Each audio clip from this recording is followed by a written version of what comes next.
गुड्डू, जो अब तक बीमार था, आखिरकार हिम्मत जुटाकर उठ खड़ा हुआ। उसने ठान लिया कि वह फिर से कुएं पर जाएगा और उस रात के रहस्य को सुलझाएगा। इस बार उसने अपने साथ एक छोटी मशाल और हनुमान चालीसा भी रख लिया। रात का समय था। चारों ओर सन्नाटा पसरा हुआ था। पूरा गांव गहरी नींद में सो रहा था। गुड्डू अकेले खेत की ओर चल पड़ा। उसकी छोटी सी पूंछ बार बार डर के मारे झटके खा रही थी, लेकिन उसने अपने कदम नहीं रोके।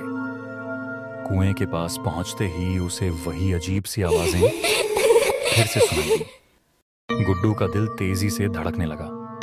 उसने मशाल जलाकर चारों ओर देखा, लेकिन कुछ भी असामान्य नहीं था।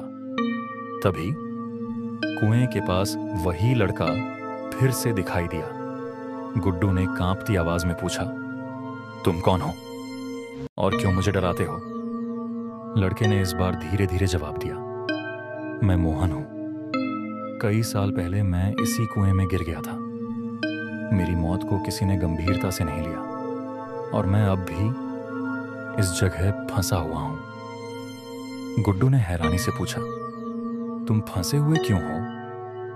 मैं तुम्हारी कैसे मदद कर सकता हूं? मोहन ने बताया कि उसकी मौत एक दुर्घटना नहीं थी। गांव के कुछ लोगों ने उससे दुश्मनी के कारण उसे कुएं में धक्का दे दिया था। मोहन की आत्मा तभी शांत हो सकती है जब सच सामने आए और दोषियों को सजा मिले। गुड्डू ने साहस के साथ कहा, मैं तुम्हारे लिए यह करूंगा, तुम्हारे सच को सबके सामने लाऊंगा। अगली सुबह गुड्डू ने गांव के बड़े बुजुर्गों को पूरी बात बताई। गांव में एक पंचायत बुलाई गई।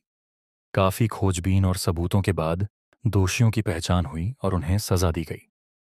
उस रात गुड्डू फिर से कुएं पर गया। इस बार मोहन की आत्मा मुस्कुरा रही थी।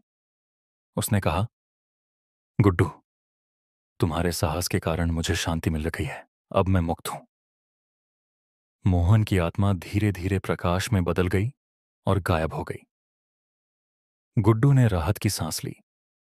उस दिन के बाद वह कुआं एक आम जगह बन गया और वहां कोई अजीब आवाज कभी नहीं आई।